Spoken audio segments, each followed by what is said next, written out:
वासी बई छॾियो पिरी पर चाहे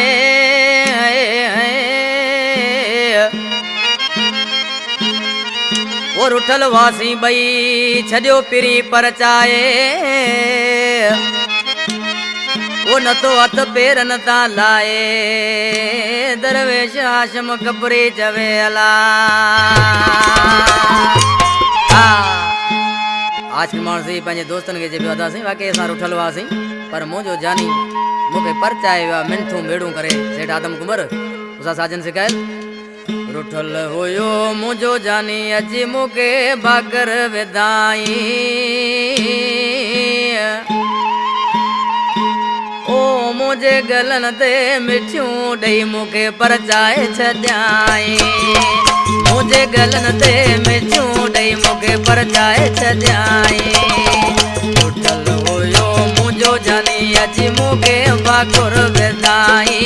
रुठल हुयो मुंहिंजो जानी अची मूंखे भाकुर विधाई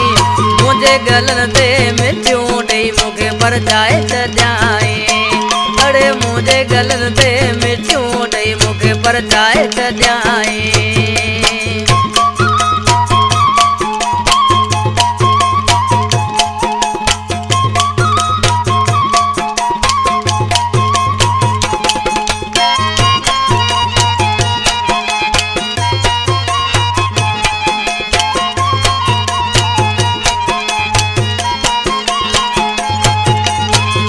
बदे मूंखे मिनतूं कयाई माफ़ी वठी ओछ गारूं ॾिनाई माफ़ी वठी ओछ गारूं ॾिनाई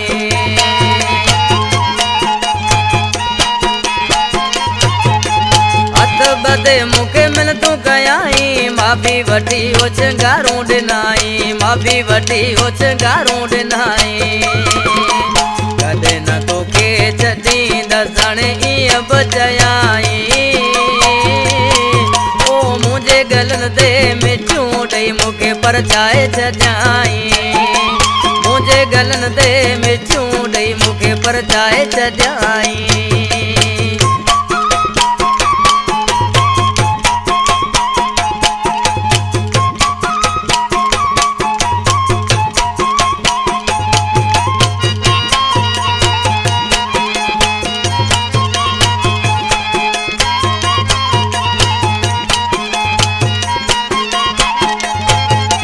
प्यार पुराणो याद अची वियो पहिरें उगाड़े पाण पुॼी वियो पहिरें उगाड़े पाण पुॼी वियो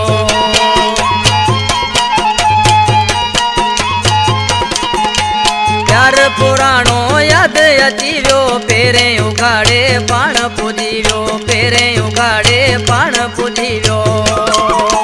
दिल खे आयूं सटूं जॾहिं हथ पेरनि ते रखियाई मुझे गलन ते मिठियूं ॾेई मूंखे परचाए छॾियाई अड़े मुझे गलन ते मिठियूं ॾेई मूंखे परचाए छॾियाई।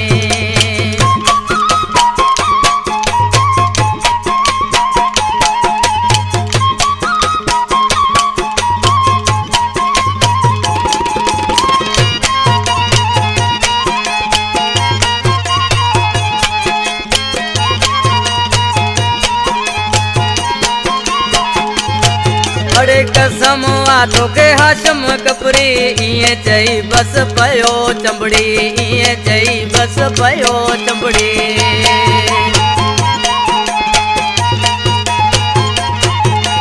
कसम आ तोखे हाशम कपरी ईअं चई बस पयो चंबड़ी ईअं चई बस पयो चंबड़ी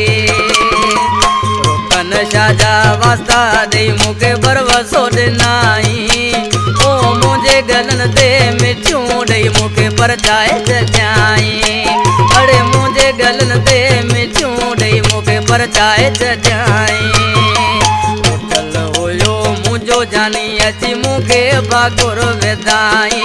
रुठल हुयो मुंहिंजो जानी अची मूंखे भाकुर विधाई मुझे गलन ते मिठियूं ॾेई मूंखे परचाए छॾियाई।